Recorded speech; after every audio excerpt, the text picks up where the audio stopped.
तब मैं छुट्टियों में गांव में अपने मामा के पास रहने गया था। मेरे मामा बहुत अमीर थे और उनकी गांव में एक बहुत बड़ी हवेली थी। उस हवेली में बहुत सारे कमरे थे। हवेली काफी पुरानी थी। हम सभी बच्चे वहां पे लुक्का छुपी खेला करते थे।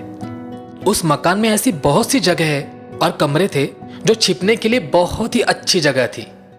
वैसे तो ये मकान मुझे अच्छा लगता था, लेकिन रात को मुझे उस मकान में अच्छे से नींद नहीं आती थी। रात भर मैं करवटें बदलता रहता था। मुझे रात को उस मकान में से बड़ी अजीब अजीब आवाजें सुनाई देती थी, जो रात के सन्नाटे में बहुत ही डरावनी लगती थी। मैं हमेशा सोचता रहता कि आखिर ये आवाजें आती कहां से है।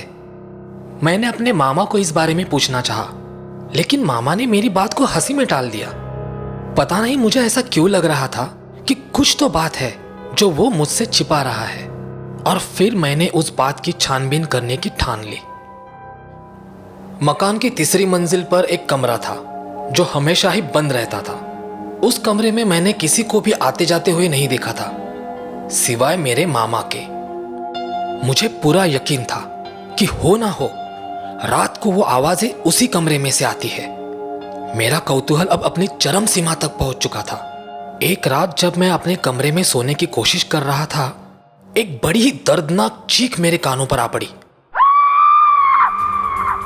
मकान में जैसे एकदम भगदड़ सी मच गई थी।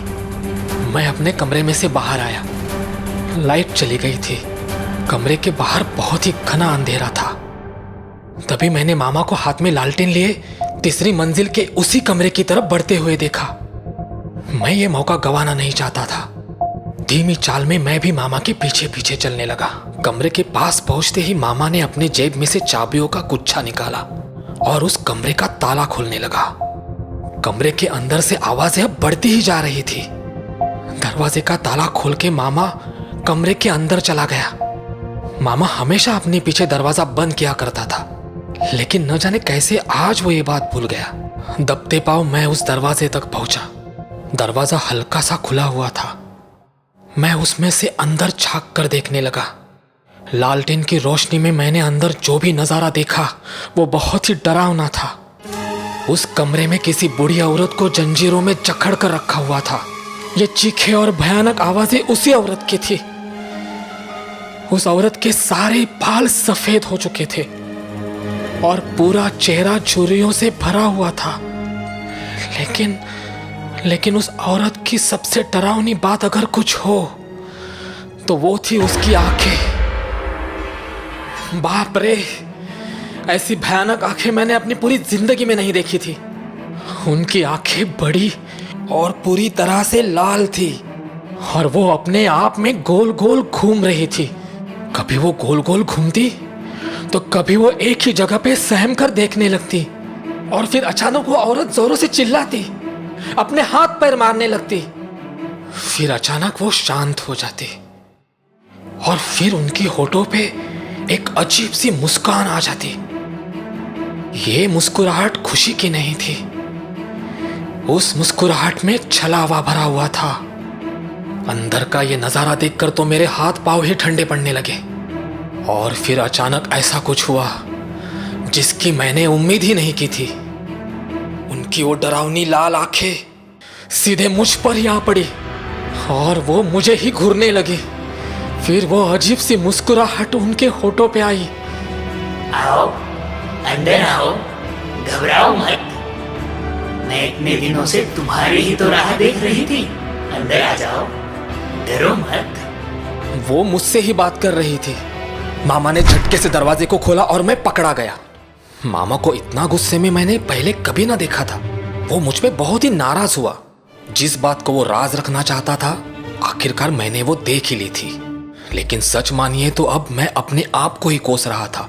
मुझे वहां पे नहीं आना चाहिए था। मेरा गला डर के मारे सूख चुका था और पाँव लटपटा रहे थे। मामा ने लालटेन मेरे हाथों में दे दी। फिर मैंने देखा कि मामा उस बूढ़ी औरत के नजदीक गया और उसने उसे एक बड़ा सा इंजेक्शन लगाया। वो बूढ़ी औरत अभी भी मुझे ही देख रही थी। मैं लटपटाते हुए उस कमरे से बाहर आया।